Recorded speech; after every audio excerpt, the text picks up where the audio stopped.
Hey everyone! Welcome back. I am here today with a new show, or at least it's new to me, called The Promised Neverland. I'm very excited, you guys. If you're joining me early today, you know what it means. It means you are one of my awesome patrons. Thank you so much, and as always, I'm sending you those big old hugs right through that screen. And if not, still thank you for joining me today. I'm glad you're here. I do hope you'll consider supporting me that way. The link to my Patreon is going to be in the description down below. So I'm very excited to be watching Promised Neverland today. I do not know very much about this series at all. I'm going in mostly blind. I know that I have just been hearing non-stop praise of the show for a while, so I know it's going to be a good one. In terms of the premise, the plot, I really don't know very much. In fact, I really don't know anything. I know it's about kids. That's the most that I know. Somebody did let me know, like, you know, it focuses on children, but, like, I don't know what time, what place, what, you know, like, what the kids are doing, what it's all about. I know it's supposed to be a beautiful, kind of, no, I don't want to say whimsical, but the impression I've gotten is it's a very beautiful, emotional, heartfelt kind of series. But I mean, that's just like the tone. I honestly don't know anything about the plot, so I'm really going in blind on this one. If I had to guess from the title, I'd say it would be like a little bit like fantasy, whimsical, kind of inspired. But there's only one way to find out. So what do you say we jump into the very first episode of The Promised Neverland? Let's go!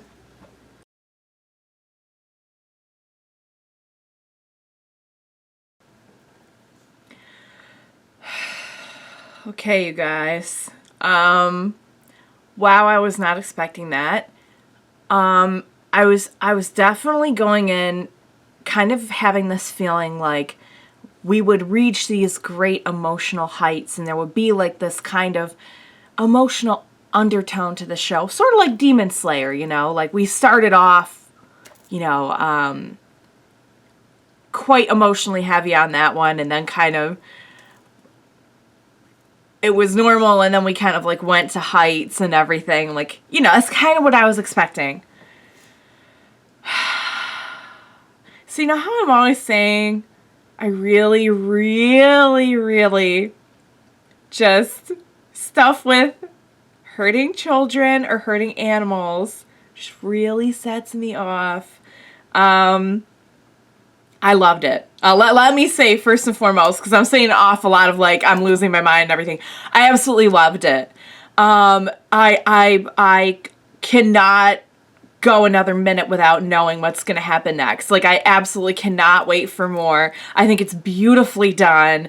But that being said, it did break me in 1,000 ways, but in like 23 minutes. It started off so cute and whimsical, like a Studio Ghibli movie, and I just knew something bad was coming, but I thought maybe like, okay, they're gonna tease about the outside world, and it's gonna take a few episodes to kind of like learn what's going on, and it's gonna be something kind of malicious, and they're gonna have to kind of find their way around it. Boy, did we hit the ground running, because first episode we see the horrible, just like horror of what is really going on this farm. Yeah, it's pretty dark, guys. It's pretty grim. But I can already tell it's going to be beautifully done. I'm very attached to the characters already. I very much care about what's going to happen to all of these children. You know, our main three, obviously there's a main three, but all of the kids are just sweet and heartwarming. And that one kid, what was his name? Don. Oh no. Oh, he loved Connie so much, and the bunny. Oh guys, I need to go watch like just little puppy and kitty videos and just try and get like some of my joy back because this really broke me.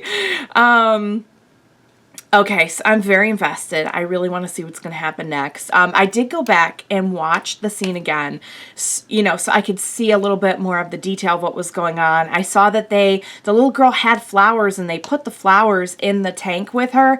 I don't know if there's a reason for that. I don't know if that was some kind of like preservative maybe, or if it was like more of a memorial thing done by the mom.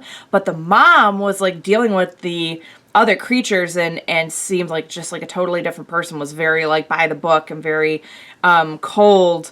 And we saw that a little bit at the end when she finds the bunny and she starts to suspect, oh good Lord, oh no, I'm so scared for them. So the three main characters are already, I'm very attached to them already. I love Emma. She just has like that energy and innocence, and they all just have this innocence about them up until this point anyway, when just everything they know is a lie. I really like Norman, the white-haired little boy. He has kind of a quiet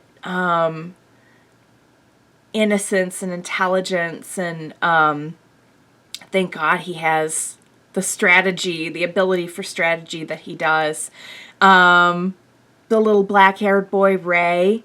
We didn't see as much of him in this one, but I get the impression he's a little bit more solemn, but still, like, they all just kind of had that gentle sweetness about them.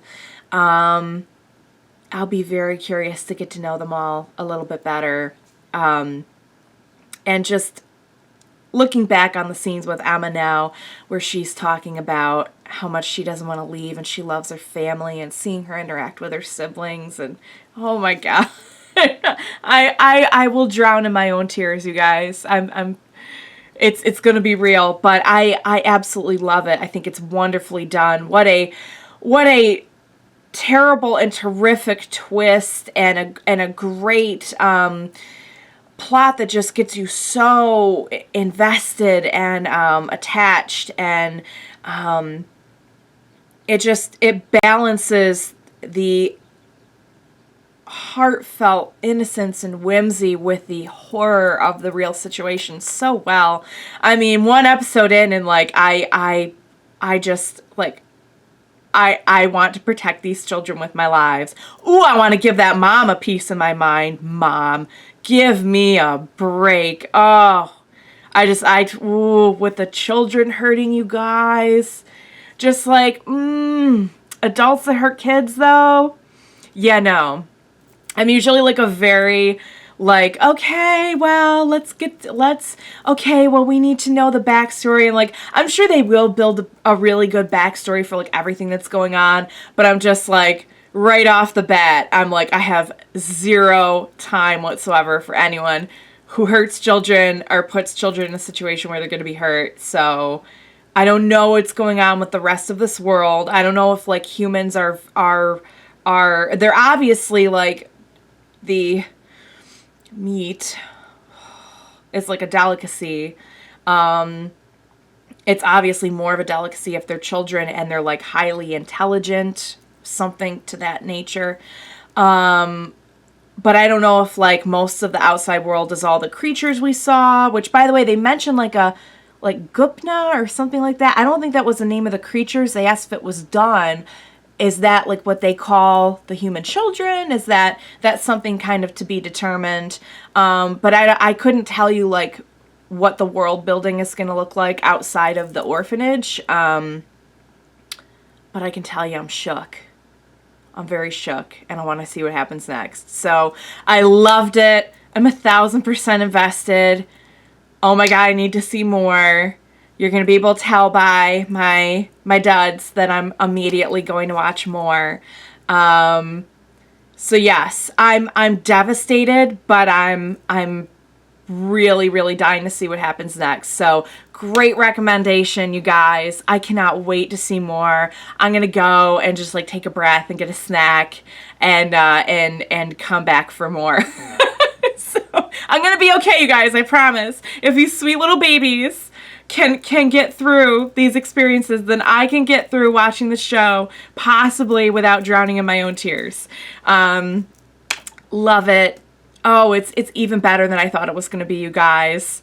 Thank you so much for recommending it. I really hope you had fun watching me watch it as much as I was invested in it, I hope. So thank you guys for joining me. Please be sure to join me next time. We will watch it together. Bye for now, guys.